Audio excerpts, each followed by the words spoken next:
E hoje eu quero falar sobre missões urbanas. O tema da mensagem é Missões Urbanas, o Evangelho para a Cidade. E eu quero apresentar 3 características de uma igreja que se propõe a fazer missões urbanas. Uma igreja que se propõe a fazer missões urbanas, ela precisa ter algumas características. E dentre essas muitas, eu gostaria de apontar 3 para os irmãos. E essas características não servem simplesmente para a igreja, servem para departamentos, servem para famílias, servem para a sua vida também, que quer alcançar o seu amigo, o seu vizinho, o seu colega de trabalho, para qualquer projeto que você quer fazer. E eu espero que Deus possa ricamente te abençoar nessa manhã. Uma igreja que se propõe a fazer missões urbanas, uma pessoa que se propõe a fazer missões urbanas, ministério, projeto ou departamento, precisa desenvolver um apreço pela cidade. As pessoas que desejam fazer missões urbanas, elas precisam amar a cidade, entrar na cidade e amar a cidade. O texto que nós lemos de Jonas, os primeiros 3 versículos, nós vemos Deus a enviar Jonas.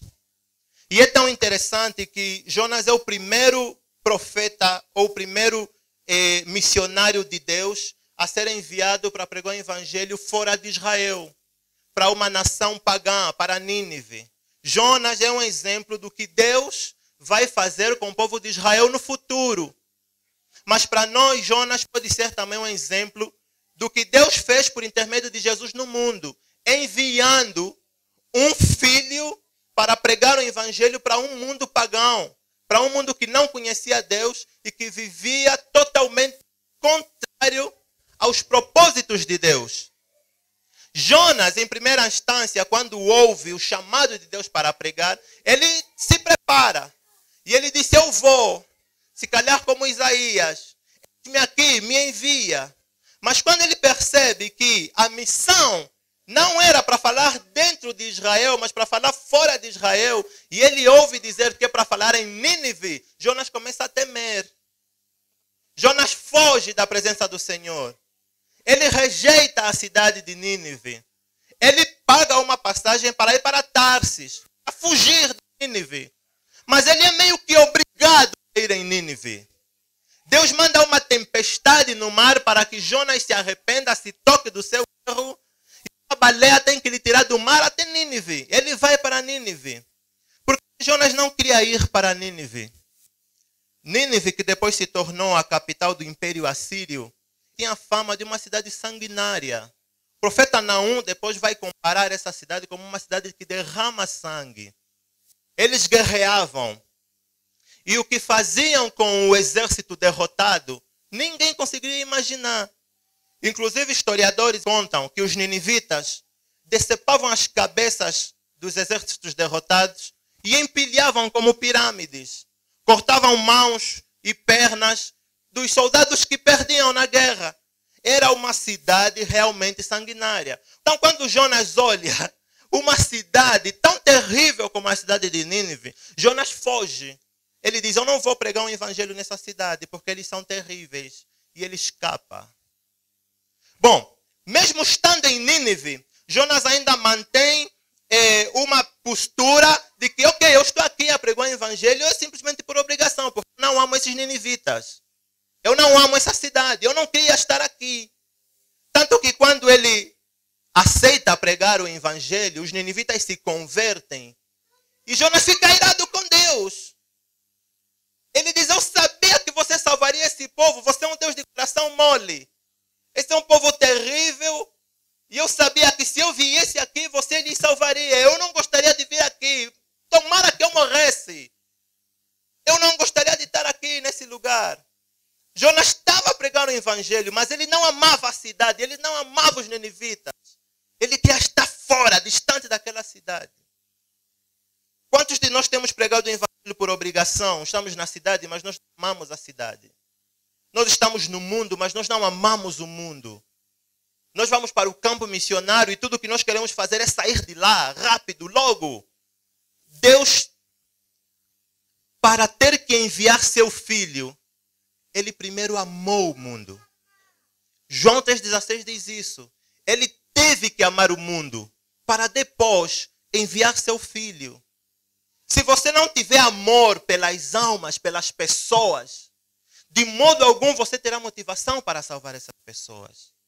Se você não olhar para as pessoas da cidade, enquanto você anda pelas ruas do Ambo, enquanto você olha os teus colegas, enquanto você se relaciona com os teus vizinhos, se você não amá-los, de modo algum você terá motivações para salvar essas pessoas.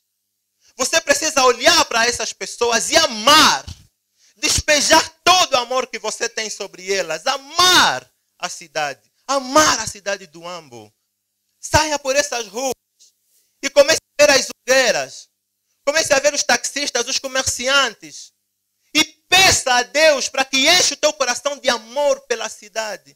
Vá no Himalaia à noite, olha para as mulheres que andam lá e diz: eu amo vocês. E eu não quero que vocês se percam. Quando você desenvolver esse sentimento no seu coração, Deus vai dizer: eu posso te usar, porque você ama a cidade. Você ama as pessoas. E você partilha do mesmo sentimento que eu tive quando olhei para o mundo e vi você. E eu disse: eu amo tanto você, ao ponto de enviar meu filho para te salvar. E Jonas, ele olhava para os ninivitas e via imoralidade simplesmente. Ele via pecado simplesmente. Existem pessoas que vêm para a igreja, abrem a Bíblia, leem. Eles leem a Bíblia contra o outro. Ele vê imoralidade simplesmente na vida do outro. E a Bíblia nunca lhe afeta. A Bíblia nunca fala diretamente para ele. A Bíblia nunca lhe ofende. Está sempre a ofender o outro. Jonas, se calhar, olhava para os ninivitas e dizia: os pecadores são vocês. Não sou eu. E vocês é que merecem o inferno. Mas em primeira instância, nós precisamos olhar para nós mesmos e depois amar as pessoas. E eu não sei por que Deus está a falar isso aqui nessa manhã. Provavelmente existem pessoas que precisam abrir o seu coração para amar mais. Para ter empatia. Para se relacionar mais. E segurar na mão dos vizinhos, dos colegas e dizer: eu amo você. Declarar amor, palavras de afirmação para com as pessoas. Mas nós não amamos simplesmente. Você não tem simplesmente uma atitude de amor para com a cidade. Você não tem simplesmente uma atitude de amor para com os seus vizinhos. Você também se envolve na cidade, fazendo ela prosperar. Você se envolve na cidade, fazendo a cidade ter paz. Você se envolve na cidade, fazendo a cidade melhorar. Olhem o que aconteceu com o povo de Israel. Deus muitas vezes levantou o Império Babilônico para repreender Israel. Só que Nabucodonosor, ele tinha uma estratégia de dominação muito interessante. Não interessava muito para Nabucodonosor devastar a tua terra, destruir as estruturas, pôr fogo na sua casa. Não lhe interessava muito isso. O que Nabucodonosor fazia? Ele entrava no seu território e ele elegia as pessoas de elite, os jovens inteligentes, os generais, os sacerdotes, os doutores, pessoas que tinham influência na cidade. Ele escolhia essas pessoas e tirava de Israel. Levava para a sua terra. Por quê? Para confundir na mente dessas pessoas influentes a sua identidade espiritual, a sua identidade israelita.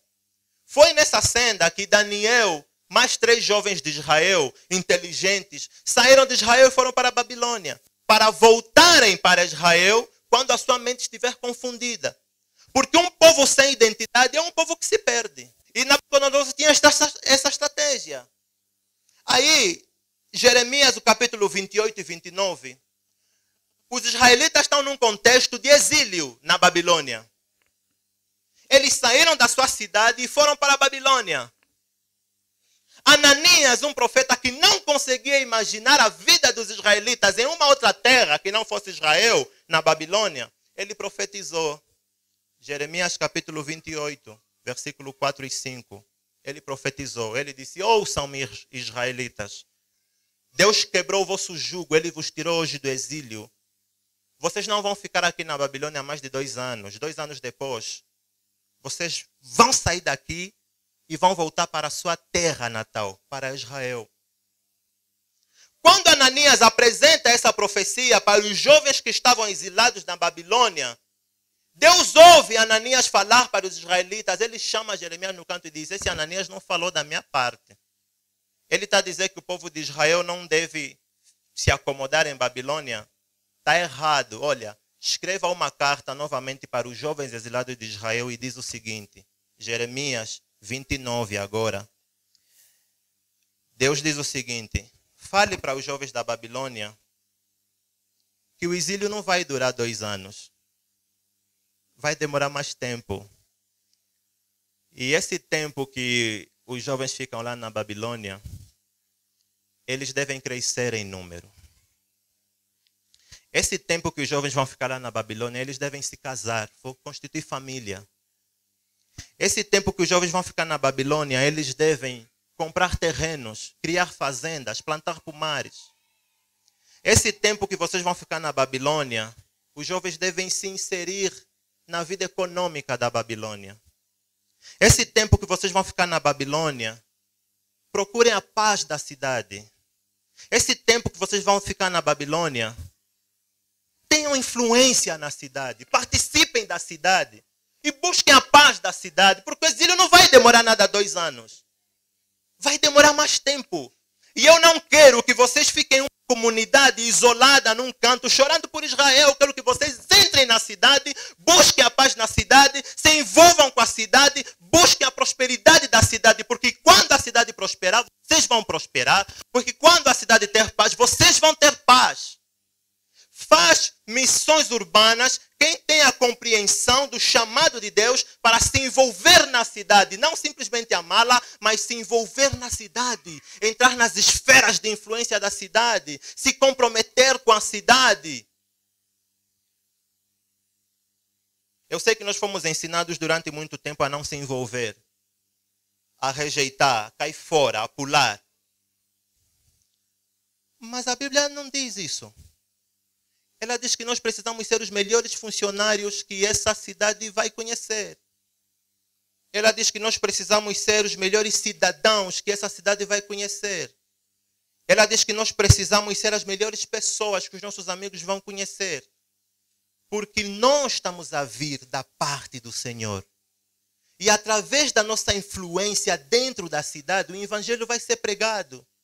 As pessoas vão compreender que há um Deus. Enquanto nós vivemos e nos relacionamos com a cidade, nós vamos ensiná-los que o sexo pode ser usado sem destruir o ser humano. Enquanto nós nos relacionamos, entramos na vida econômica da cidade, nós vamos ensiná-los que o dinheiro pode ser usado sem destruir o seu coração. Enquanto nós temos cargos de poder, nos inserimos na sociedade, nós vamos ensinar para as pessoas que o poder não necessariamente pode corromper o coração humano. E que essas pessoas que acham que a vida na cidade é má, que a cidade é um lugar feio para educar filhos, para criar pessoas, na verdade não é a cidade. É o coração do homem que é mau. Humanistas progressistas no século XIX e século XX, eles acreditavam que o homem já nasce bom. O homem nasce bom. Mas ao passo que vai se relacionando, ele se torna mau. Mas não é a Bíblia que diz isso. O homem nasce mau. Jesus diz para os discípulos: o que corrompe o homem não é o que entra, é o quê? É o que sai. Se sai é porque está dentro de você. Já está dentro de você, ninguém meteu aí. Foi colocado quando Adão e Eva pecaram. Nós já nascemos maus. Minha filhinha vai nascer daqui a pouco. E com 1 ano de vida eu posso olhar para ela e dizer: oh, que anjo, ser inocente. Não sente nada. Deixa começar a crescer. Para começarmos a ver os efeitos do pecado na vida dela. Não é a cidade. Eu posso tirá-la da cidade e dizer: vamos ir crescer. Onde? Não se diz mato. Uma atriz teve problema por chamar de mato. Vamos crescer num outro município distante da cidade, porque você assim vai crescer santinha e tal. Nunca na vida. Não vai, porque dentro do coração dela há o pecado que lhe induz para fazer o mal. Nós precisamos nos ensinar a nos envolver com a cidade para que esse mal no coração dos homens saia e a cidade seja restaurada. para que através das nossas vidas a cidade seja convertida. E esse povo de Israel, por eles se envolverem na Babilônia, eles depois ganharam o favor do rei para que o exílio terminasse. Olhem só quando os cristãos começam a ter influência na cidade. E nós não estamos a falar das igrejas criarem partidos políticos. Não é isso. Não é ser ativista. Não é isso. Comece simplesmente sendo um bom cidadão só. Só. Os 10 mandamentos, nós às vezes pensamos que é assim um padrão muito alto de viver. Sim, Deus está a falar, não mate. Você pode não matar as pessoas, você pode não mentir ao teu irmão, você pode cuidar do próximo. Não é um padrão muito elevado para viver, é simplesmente ser um bom cidadão. Comece por ali. Comece por ali. E eu gosto muito também quando começamos a falar sobre cuidar do meio ambiente. Comece por ali também. Cuide do meio ambiente, cuide das coisas, se envolva na cidade, cuide dos bens públicos. Comece por ali, coisas pequenas que você pode fazer. Isso é missão. Deus está a falar, se envolvam na cidade, porque isso vai ser missão para a Babilônia. E precisamos fazer isso nós também. Primeiro, qual é o primeiro ponto? A igreja que se propõe a fazer missão precisa amar a cidade, amar as pessoas, amar o mundo de Jesus. Segundo, a igreja que se propõe a fazer missões urbanas precisa se envolver na cidade. Se envolver na cidade. Terceiro e último, a igreja que se propõe em fazer missão, ela precisa se tornar uma contracultura na cidade. A igreja que se propõe a fazer missões urbanas deve se tornar uma contracultura na cidade. Romanos 12, 1 e 2. Deus diz assim por intermédio de Paulo: não vos conformeis com este mundo, mas transformai-vos pela renovação do vosso novo entendimento, da vossa mente, das coisas que vocês já entenderam em Cristo. Agora, imagine a tensão dessa mensagem. De um lado, Deus nos exorta a se envolver na cidade com a cultura, e do outro lado, Deus nos exorta a não se amoldar aos padrões da cidade. Há uma tensão aqui. O que é que nós precisamos fazer, afinal de contas? A igreja, ela vai entrar na cidade para influenciá-la, para ser uma contracultura, para dizer e mostrar o melhor modo de viver e de fazer as coisas. Foi o mesmo que Jesus disse para os seus discípulos: vocês são sal e luz no mundo. Porque não se pode esconder uma lanterna embaixo desse púlpito. Preciso colocá-la no alto para que ilumine toda a igreja, todo lugar. E quando nós pensamos no sal, nós lembramos simplesmente do sabor da comida, mas o sal também tem um outro efeito. O sal retarda o estado de putrefação de produtos alimentares. Algumas pessoas que não têm geleiras, arcas em casa, elas precisam secar o peixe. E nesse processo de secar o peixe, eles colocam sal no peixe e secam, na carne e tudo mais. Deus, além de nos dizer que vocês precisam iluminar o mundo, Ele está a dizer que a igreja vai existir no mundo para que esse mundo não apodreça de vez. Porque um lugar sem Cristo, sem Deus, apodrece mesmo. Uma família sem Cristo, sem Deus, apodrece. Nós somos esse produto no mundo que impede que o mundo não entre em estado de putrefação rápido. Nos colocamos como um farol, iluminando o caminho certo para Deus. Você se envolve na cultura, na vida econômica, na vida social, mas para mostrar o caminho certo para Deus. Você não a sua vida como o mundo quer que você endireite. Você endireita a sua vida como Deus quer. E você mostra para o mundo o que é que o Senhor veio aqui fazer e Ele quer salvar o seu coração. Precisamos que Deus traga essa compreensão para a nossa vida. Precisamos que Ele nos leve para esse lugar. Nós nos envolvemos, amamos e mostramos. Sem isso, irmãos, nós continuarmos continuaremos a ser uma igreja que não dialoga com o mundo, que não dialoga com a cidade, e onde os nossos amigos continuarão a olhar para nós e a dizer: você é estranho, nunca entendo o que você fala e nem me dá prazer em andar com você. Que nós busquemos isso para que o mundo seja impactado. Você pode se colocar em pé e eu vou orar por você.